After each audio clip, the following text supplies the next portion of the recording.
been a big fan of Ward Kimball's Grizzly Flats Depot. Originally just a set for the Disney film so dear to my heart, Walt Disney gave the structure to Ward in 1949.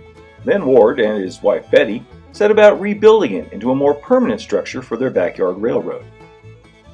Many Disney fans also know that Walt asked for the depot back when he was building Disneyland, to which Ward famously said, "No way," or words to that effect, and Walt was forced to build his own depot for the Frontierland stop along the Disneyland Railroad. Kits of the Grizzly Flat Depot have been available in both HO and O scales, on and off, from several manufacturers over the years. Most have a reputation for being difficult to build. When a friend gave me one of these kits in O scale, that got my wheels turning, dreaming about how I might finally add my own version of the Grizzly Flats or Frontierland Depot to Thunder Mesa. But the first problem was, Thunder Mesa already had a depot. I scratch built this small station for the town many years ago, and I've always been fond of its looks and proportions.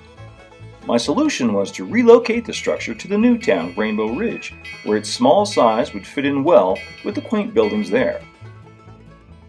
To be sure that a somewhat larger Grizzly Flat style depot would fit in the Thunder Mesa scene, I built a paper mock-up to test clearances and sightlines. Serendipitously, I learned that my friend and business partner, Jake Johnson, had been designing a set of laser-cut replacement parts for the very kit I was about to build, and I set about getting some with a couple of special modifications of my own.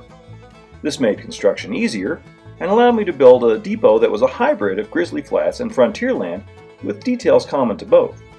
In the end, about the only parts I ended up using from the original kit were the excellent white metal castings and some of the strip wood.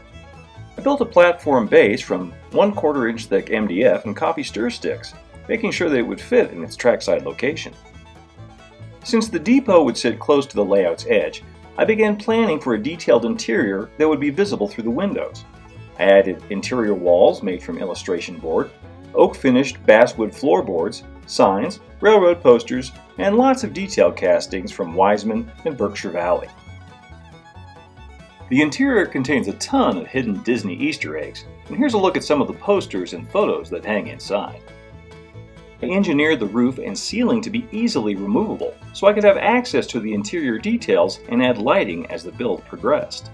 As you can see, I chose a color scheme for my depot that reflects Disneyland's Frontierland rather than Ward's Grizzly Flats, with cream-colored walls and a green trim. With the walls and interior complete, it was time to start adding the fancy roof brackets and Victorian gingerbread details that make this structure so appealing. The structure is illuminated by 5 3mm LEDs controlled by this old selector, and the exterior lamps have a built-in flicker to mimic the look of kerosene lanterns. The roof was finished with real cedar laser-cut shingles, and then it was time to add the final trim and exterior details. Custom signs were created by me, while other details and figures were supplied by Aspen Modeling, Woodland Scenics, Banta, Berkshire Valley, and others. I had a lot of fun detailing the depot platform, where the interaction between figures and their environment gives you a chance to build upon the story. At this point, my depot was essentially finished, but I still felt that the scene needed a little more. I scratch-built a freight dock to sit between the tracks in front of the depot, giving it a worn and weather-beaten look. O-scale lumber and my go-to coffee stir sticks were the primary materials used. And last but not least, I scratch-built a small privy to match the depot, so my O-scale passengers could, refresh themselves after their long rail journey. And that's basically the story of my new Thunder Mesa Depot. It was a fun and challenging build, and I think it does a good job of adding life to the entire scene. As always, there's more info on the website, so click on over to thundermesa.studio for all the latest. Thanks for tuning in, amigos. Adios for now.